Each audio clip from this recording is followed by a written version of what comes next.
Jonah and the fish. Well, this is obviously the first half of the Jonah story. It's the half that most people know about him and the fish. A couple things about this. First of all, he goes to Joppa. Now you have to remember that Nineveh is to the northeast of him, and Joppa is to the southwest of him. It's actually down into Judah and on towards the coast. So he literally is going the exact opposite way. Joppa is, at that time, was the only seaport in all of Judah, Israel. And it's interesting that today it's still being used. It's the oldest continuous running port in the entire world. It's been a port ever since. Jonah was there. It's the same place where Dorcas died and was raised from the dead. It's where Peter saw the sheet coming down out of the sky when he was staying with Simon the tanner. And it's where Cornelius sent his servants to run and get Peter. So but it's also the place where Alexander the Great went, and it's also the place where Napoleon went. So it has had quite a history.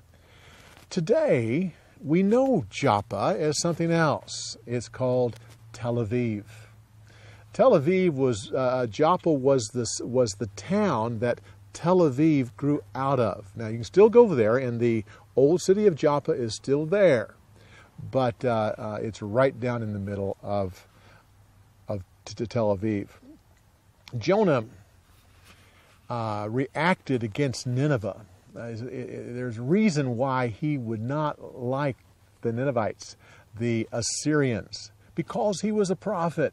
He knew that it was Assyria that would sweep down eventually and destroy Israel. And they were cruel people. What they did to a conquering city was often can't be repeated publicly. It was a cruel people. And when they conquered the city, they wanted to make an example.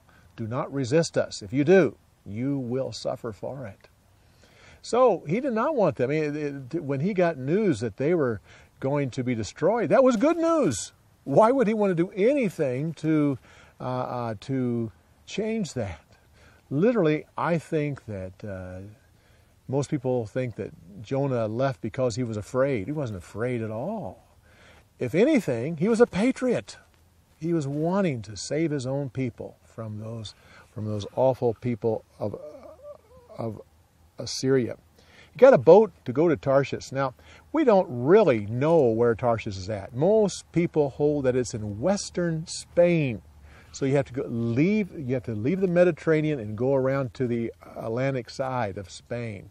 Most people hold it's there. It actually could be as far as on the island where England is at, the British Isles. We don't really know, but it's over there somewhere. It's at the end of the world, away from Nineveh. So he was definitely now the fish. There's a controversy whether that was a fish or a whale.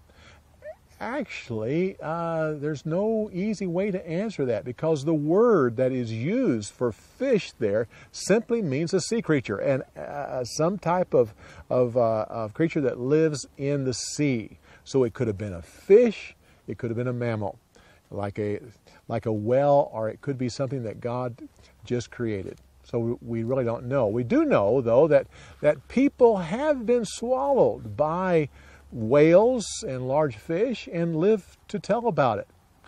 Although tell about it, they usually go crazy. But and it's in one whaling back in the whaling days. There was one sailor that fell overboard and actually was in a fish for 3 days. And they caught he was in a whale, and they caught the whale, they split him open, and there was the sailor. And he was pure white because of the digestive juices that had worked on him. And of course, he was crazy at the time. But literally, in that case, in time, he actually came back to his normal senses. Well, the big issue here with a lot of scholars is they talk about whether Jonah was dead or alive during this time. There's a lot of good arguments for the fact that Jonah was dead and was raised from the dead at the end of 3 days. He thought he was dead. when you see his prayer, and read his prayer and what he said, he thought he was dead. Personally, I hold that he was not dead, that he was kept alive and came through it, but he went through a death experience. Well, come back next week when we finish the story, the second half. And in many cases, when a person hears the entire story told, the second half often becomes the favorite. So come back next week when you can hear the story, and then come and we'll give you some story insights on the story of the week. We'll see you next week.